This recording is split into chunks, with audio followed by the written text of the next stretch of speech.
So my next review of David's Tea's oolong teas is their cherry lucuma.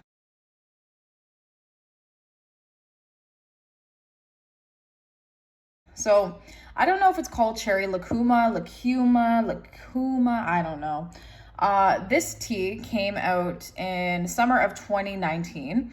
It came out with a bunch of other summer teas. I have had this tea before, but I don't really remember it. I actually just did a review on David's Tea's Cherry Berry Punch, which is by far David's Tea's best cherry tea. I'm in a different location right now.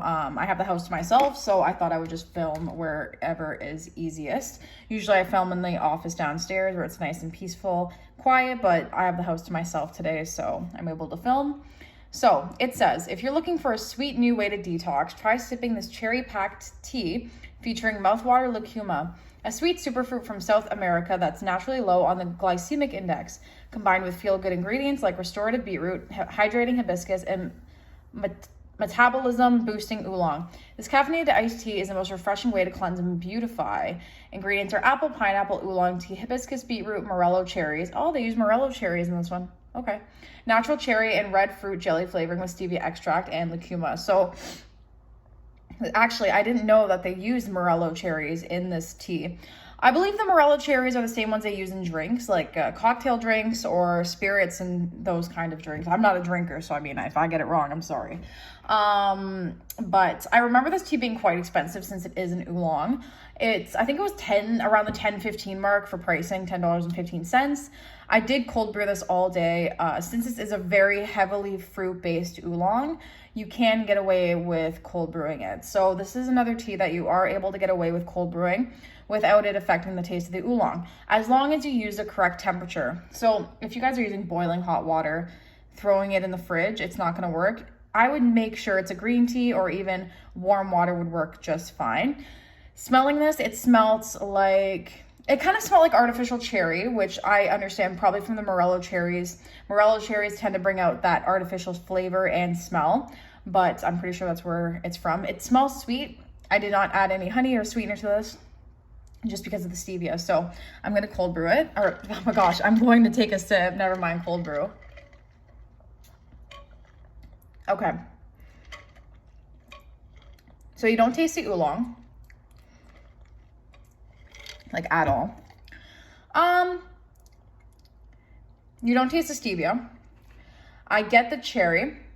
I get the apple from the juiciness. This tea is a little more tart than Cherry Berry Punch, I would say. The hibiscus is a little more prominent in this one. I am getting that red fruit jelly flavoring.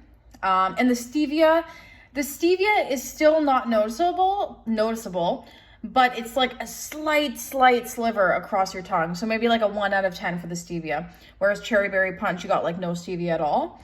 I'm also getting beetroot in this and pineapple. So this one is very, very similar. I wouldn't say it's similar. It's similar in ways to Cherry Berry Punch, but it's not fully similar. This has an oolong base. Cherry Berry Punch has a black tea base. I find the oolong also makes this blend a lot more creamier, whereas black tea based teas usually turn the tea into a much more bold and woody taste. So this one I find more creamier. I find it slides off your tongue a lot easier. But this one isn't as sweet as Cherry Berry Punch. I think also oolong tends to kind of divide the sweetness when it comes to adding flavors with oolongs. It kind of cuts sweetness because of its bold, musky, depending on the oolong, whether it's a greener oolong or blacker oolong, it can cut the sweetness in half completely and kind of just leave you with more of a subtle kind of flavor of sweetness from the fruit. This one is not as sweet as Cherry Berry Punch, but it's still pretty nice. I do enjoy this tea. Another very, very good cherry tea that David's Tea came out with. I just prefer Cherry Berry Punch over Cherry Lucuma. Both very good teas. They got it good. It's not a tart tea. It's not gross. It's not too much like artificial cherry. It's not too tart from the cherry. It's not undrinkable from the stevia. They're both very highly rated cherry teas from David's Tea. In my personal opinion, I would pick Cherry Berry Punch over Cherry Lucuma. So would I repurchase this tea? I would. On sale, of course. Would I stock up? I'd buy some more. Yeah, I'd buy a few 100 grams, but I wouldn't go nuts. Rating out of 10. So I rated Cherry Berry Punch a solid 10 out of 10. This one I would say is an 8 out of 10, just because given the fact that it's not as sweet as Cherry Berry Punch, and you do get slight slivering of the stevia in this blend, whereas Cherry Berry Punch, you get no stevia whatsoever. So for that reason, it's an 8 out of 10 for Cherry Lucuma. So that was my review on David's Tea's Cherry Lucuma. Let me know what you guys think of this tea in the comments, and thank you guys so much for watching.